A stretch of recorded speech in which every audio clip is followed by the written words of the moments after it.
Hey guys, welcome to another trail review. My throat's getting a little dry already and I barely even started the video for today. So today we're doing a trail review. We're actually going to be doing the Church's Pond Loop, which is a little bit of a longer run here off of Mount Rose Highway in the Mount Rose Wilderness. So let's get into it.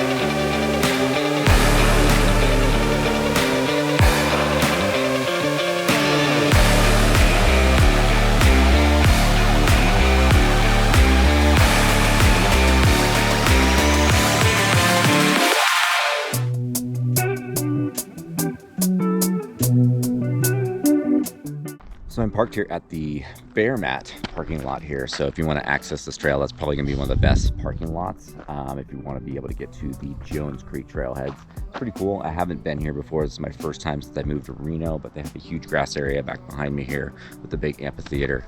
They do a lot of events and stuff out in this area. So definitely be one place to check out. All right, so if you're a mountain biker, this is where you're going to come up the trail and make a right. You can't go left because that's wilderness area, but you can go right, and you got a lot more great single track going that direction. But we're going left. We're doing the Church's Pond. We're gonna continue on for the whole loop. So let's check it out.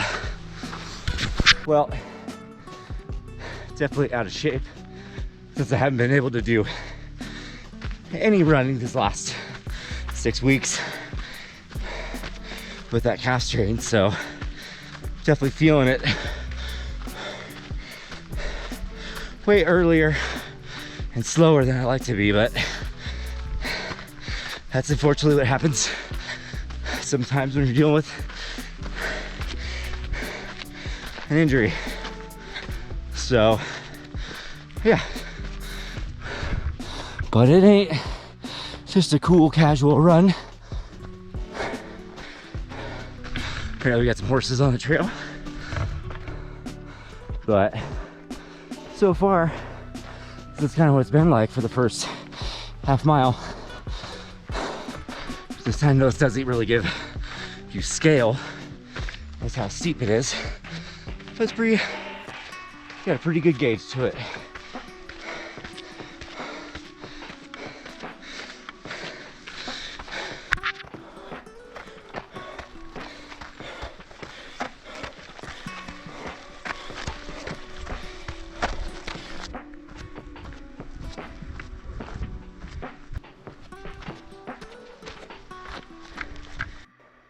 All right, mountain bikers, it's as high as you get to go.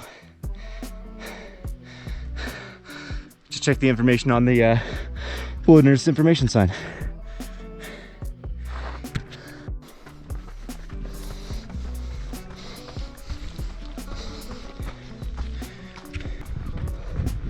So there's a lot of rocky sections on the trail.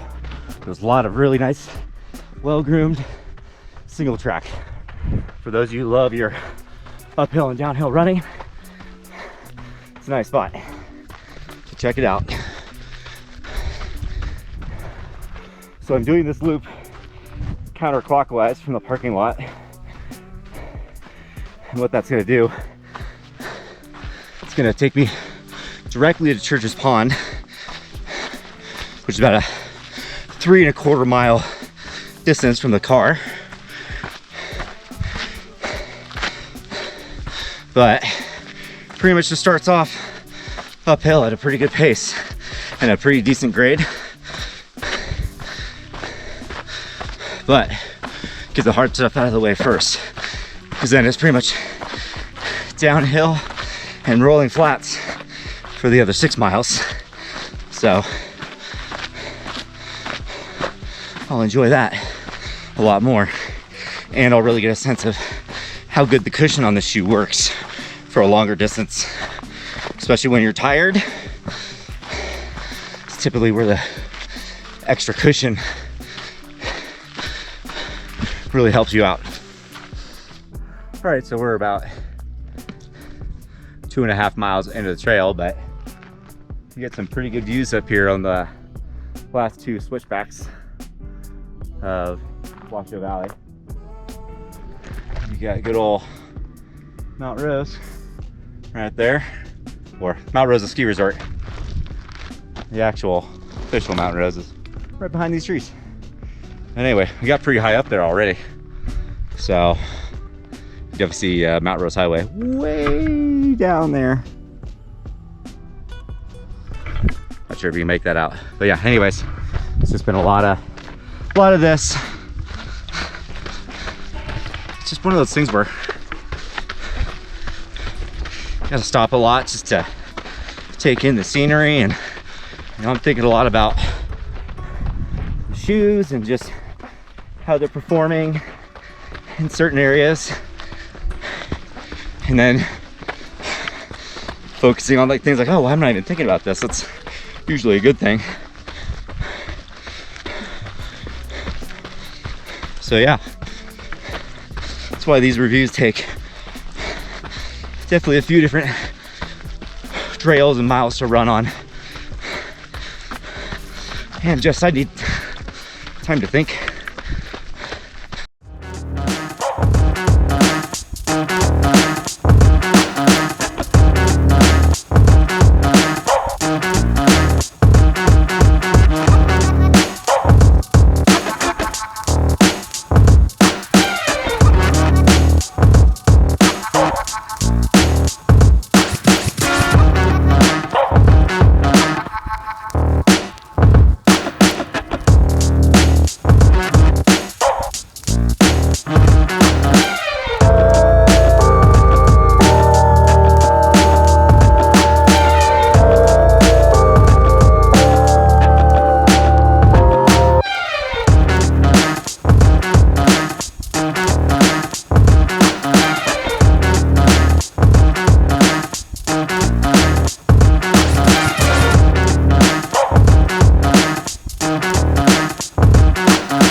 All right, guys, so I am here at Church's Pond. Now, this is just in the Mount Rose Wilderness. You could just make out the northern peak of Mount Rose, which I don't remember the name of that peak, because the southern portion of Mount Rose is the actual peak of Mount Rose. So sorry, it's been a while since I've posted a video. I've been dealing with a calf strain for the last 6 weeks. It's really been bugging me. And I finally got in a nice, like, just 9-mile run in on last Tuesday, just to really test it out and see how it's feeling, before I really started putting any real, you know, stress running on it. So I just did a flat lap near my apartment. But today it's definitely the first trail run I've done since June, and yeah, it's been a while. So, and today we're doing 2 things: doing a review of this trail, the Jones Creek Loop, and we're also doing a review of the other ATR series shoe from Lowa, which is the Fortux, which is their maximum cushion shoe. All right, so this is Church's Pond, and it's at the highest section of this trail here on the Jones Creek Loop. So whether you go counterclockwise like I am, or clockwise like against the grain, there's really no right way to go. You can go either way. I just like getting the hard part out of the way first. So, but wanted to check this out. Haven't been here. You can see the lake. Not sure if you see the rim line over there, but you know, there's not really any more inflow to this. So there used to be a couple waterfalls that would come down the side of this hill. We'll probably fill this up a lot more because at some point this spring it was probably 5 feet higher. You can see where the line is, but I'm getting just hammered by flies down there, so we're walking a little bit further away from Church's Pond. But yeah, the run up definitely more challenging, especially since I haven't done any real hard trail running in the last 2 months since I've been dealing with that calf strain. But it is what it is. It does happen when you're running. You're gonna get injured at some point. You know, it's not a matter of if, but when. And all the injuries are varied. Calf strains are annoying because they can kind of come out of nowhere and they can heal up in, you know, a few days to a couple weeks, or like this one, it definitely took a long time just to feel runnable. And it's still not perfect. Still notice a little bit of something just not perfectly right about it, but enough that I'm feeling good to run.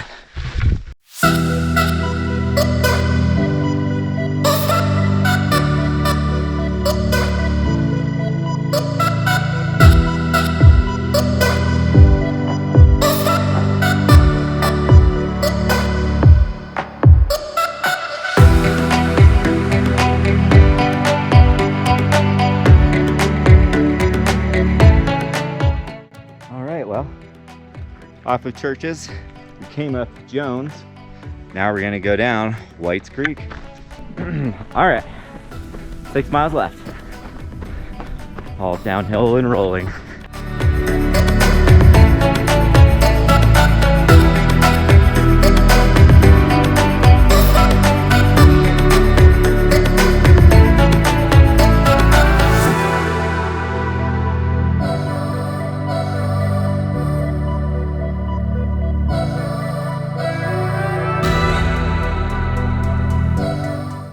The terrain is totally different on this side of the hill. It's very like soft dirt versus the other side was a lot more rocky.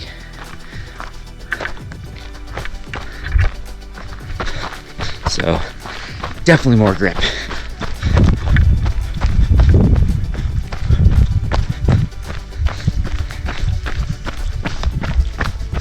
Also, this trail's more northern facing versus the other side. We came over the ridge, more south facing.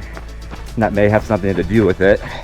A lot more foliage on this side, so probably keeps the dirt more moist and probably just a lot more nutrients and less sun. Something I learned going through my wildland fire training courses online.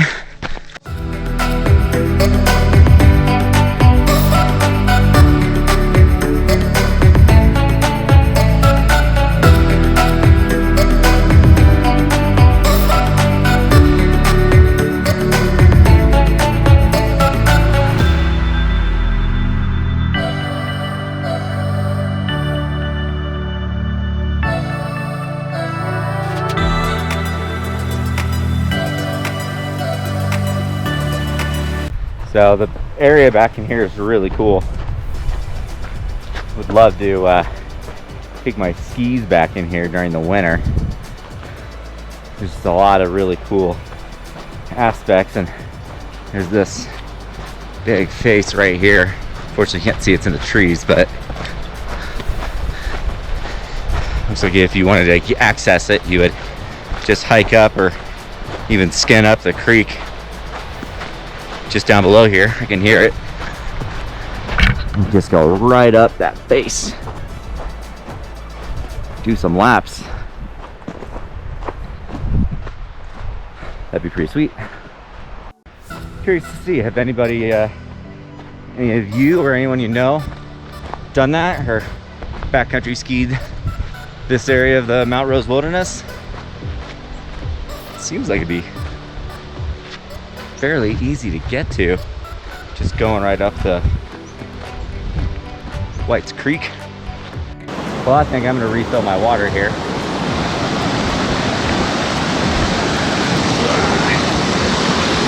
Nice cold snow melt.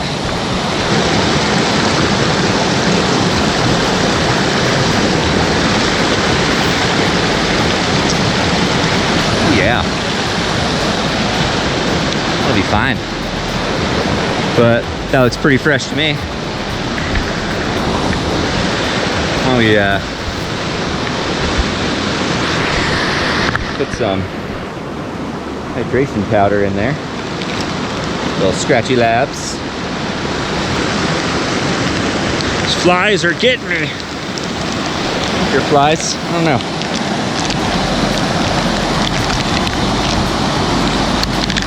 I don't know why I did that.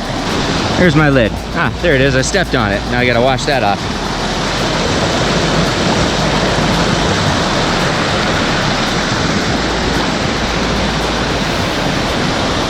Oh, that's a dirty lens. Let's see how good that tastes. A little shake. Oh yeah. Way better. Woo.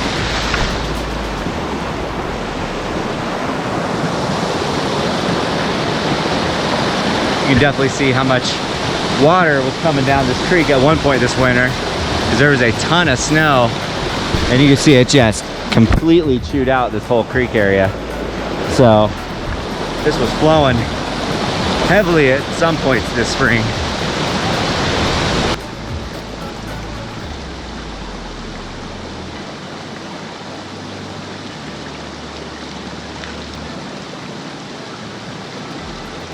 You definitely cannot beat running water coming across some awesome creeks in the middle of a trail run when it's August, because you have such a good winter that this is just flowing. This time of year it's maybe a trickle like that, but it's going. The only downside is when you're standing still under your water, you start getting eaten alive by bugs. You sit still too long. But still a gorgeous place to hang out. Probably wouldn't stop that close to the creek though if you wanted to stop for a break and eat food or something. Speaking of which, should probably do that here soon. We'll wait till I get to the Thomas Creek and Whites Creek loop trail where they merge. I'll bust out my stroopwafel.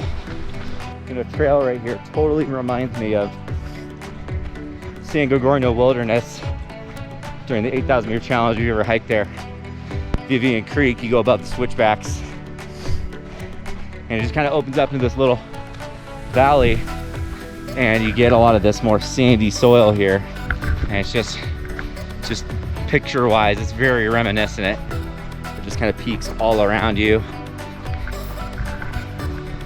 So that's a really rad spot. If you never hiked San Gorgonio Mountain or ain't done camping on there, it's super cool. You can summit it in a day, but it's about a 19-mile round trip from Vivian Creek, and I think it's 22 miles from Fish Creek. So definitely doable in a day, but depending on your fitness, obviously you may want to start before sunrise if you plan on just hiking it. But it is the San Gorgonio Wilderness, so it is permitted, so you definitely need to apply for a day per pass if you want to hike it.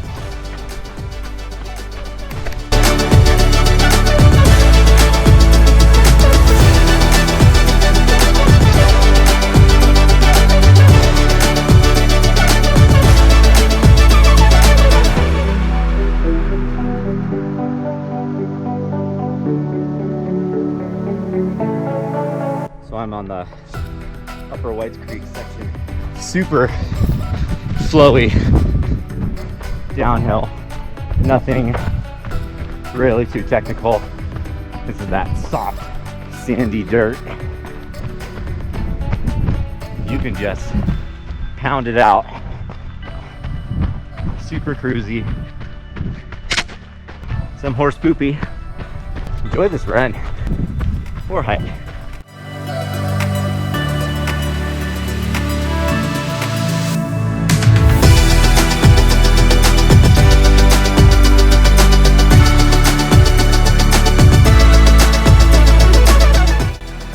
So there's the creek again. There's the fire road you can take, or the outlaw trail. I think we're gonna take the outlaw trail. All right, so this camera's battery's getting low, and I did not bring a second one with me. So we'll come back to you 2 more spots, and we're gonna be done with this trail. All right, so we are at the Jones Whites Creek Loop convergence here. So just make sure you don't miss that trail. Dry Pond Trail is really cool. That's the Thomas Creek Whites Creek Loop that takes you up to Dry Pond. Stay tuned for that video. But we're gonna finish off this run. About 2 more miles to the car. The last little speed bump uphill. You got about 200 feet of climbing, not a lot to do here. So there's that fire road we passed. Way more fun taking the single track. So that's my recommendation, because the fire road doesn't take you far away from where you're at. So it's not like you're gaining any fun and losing ground. So single track it.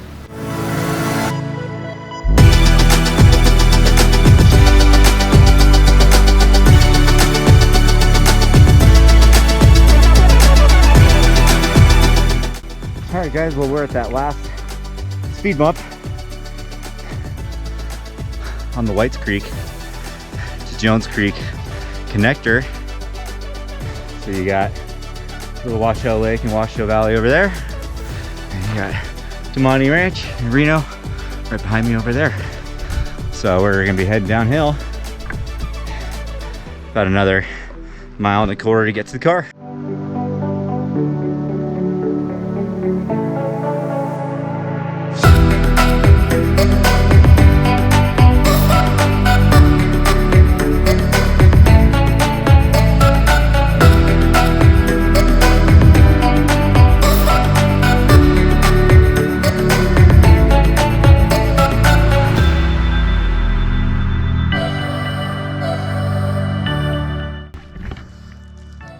Forgot to stop and eat my soup waffle.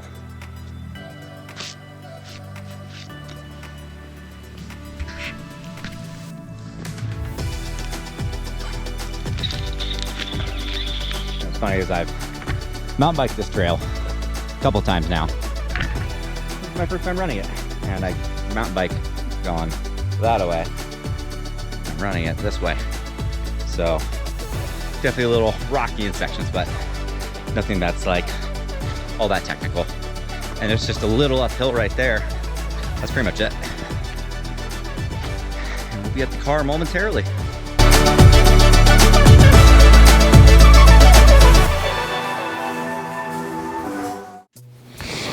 Hey guys, thank you so much for watching another trail review. If you haven't already, please don't forget to like and subscribe to the channel. That way you can stay up to date on when new videos drop to the channel.